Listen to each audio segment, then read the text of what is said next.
Competitive ಎಕ್ಸಾಮ್ಗೆ ಕೆಲವೊಮ್ಮೆ ನಮ್ಮನ್ನು ಟೆಸ್ಟ್ ಮಾಡ್ಲಿಕ್ಕೋಸ್ಕರ ಎಂತ ಮಾಡ್ತಾರೆ ಗೊತ್ತಾ, ರಪ್ಪ ಆನ್ಸರ್ ಅನ್ನ ಇಲ್ಲ ಕ್ವಶನ್ ಅನ್ನ ಇಂಥ ಪ್ರಶ್ನೆಗಳನ್ನ ಕೇಳಿ ಬಿಡ್ತಾರೆ. ಯಾವುದೇ ಒಂದು 101 ನಲ್ಲಿ ಮಲ್ಟಿಪ್ಲಿಕೇಶನ್ ನಿಮಗೆ ಮಾಡ್ಲಿಕ್ಕಿದ್ರೆ ಇಲ್ಲಿ ಯಾವುದನ್ನು ನಿಮಗೆ ಮಲ್ಟಿಪ್ಲಿಕೇಶನ್ ಮಾಡಬೇಕು ಅದನ್ನು ನೀವು ರಿಪೀಟ್ ಮಾಡಿದ್ರೆ 45 into 101 ಆನ್ಸರ್ ಈಸ್ 45. ಈಗ 44 into 101 44 ರಿಪೀಟ್ ಮಾಡಿದ್ರೆ 44.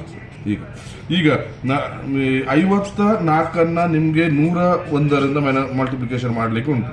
ಆಗ ನೀವೆಂತ ಮಾಡಬೇಕು, 54 ಯಾವುದೇ ಇದರ ಯಾವುದೇ 33 into 101 ಈ 33. ಈಗ 37 into 101 ಇದರ ಆನ್ಸರ್ ರಿಪೀಟ್ 37. ಹಾಗೆ 101 into 101 ರಿಪೀಟ್. ಇದರಲ್ಲಿ ಒಂದು 3 ಅಂಕೆ ಉಂಟು. 3 ಅಂಕೆ ಮಾಡ್ಲಿಕ್ಕೆ ಆಗುದಿಲ್ಲ, ಎರಡೆರಡೇ ಜೋಡಿಗಳಾಗಬೇಕು. 101 ಅನ್ನು ರಿಪೀಟ್ ಮಾಡಿ. ಈಗ ಜೋಡಿ ಕೊಡಿ, ಇದಕ್ಕೆ ಒಂದು ಜೋಡಿ 01 ಇದಕ್ಕೆ ಜೋಡಿ ಇತ್ತು, ಅದು ಇದನ್ನು ಮಾಡುವಾಗ ಇದಕ್ಕೆ ಜೋಡಿ ಇರಲಿಲ್ಲ, ಇಲ್ಲಿ ಬರಬೇಕು ನಾವು. ಆಗ ಎಂತ ಮಾಡಬೇಕು, ಇವರನ್ನು ಒಟ್ಟಿಗೆ ಮಾಡಬೇಕು. 1 + 1 2 ಮತ್ತೆ ಇದ್ದ ಹಾಗೆ ಮಾಡಿ, ಇಬ್ಬರು ಜೋಡಿ.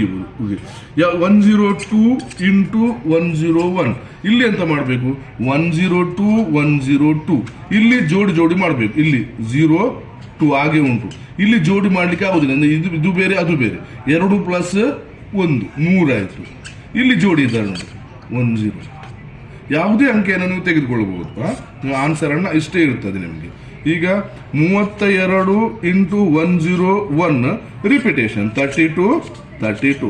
ಈ ರೀತಿಯ ಕಾಂಪಿಟೇಟಿವ್ ಎಕ್ಸಾಮ್ ಅಲ್ಲಿ ಇಂಥ ಎಲ್ಲ ಪ್ರಶ್ನೆಯನ್ನು ಕೇಳಿದ್ರೆ 1 ಸೆಕೆಂಡ್ ಅಲ್ಲಿ ನೀವು ಆನ್ಸರ್ನ ಮಾಡಬೇಕು. ಇದನ್ನೆಲ್ಲ ನೀವು ಕಲಿತ್ರೆ ಕಾಂಪಿಟೇಟಿವ್ ಎಕ್ಸಾಮ್ ಅಲ್ಲಿ ಈಸಿ ಆಗ್ತದೆ.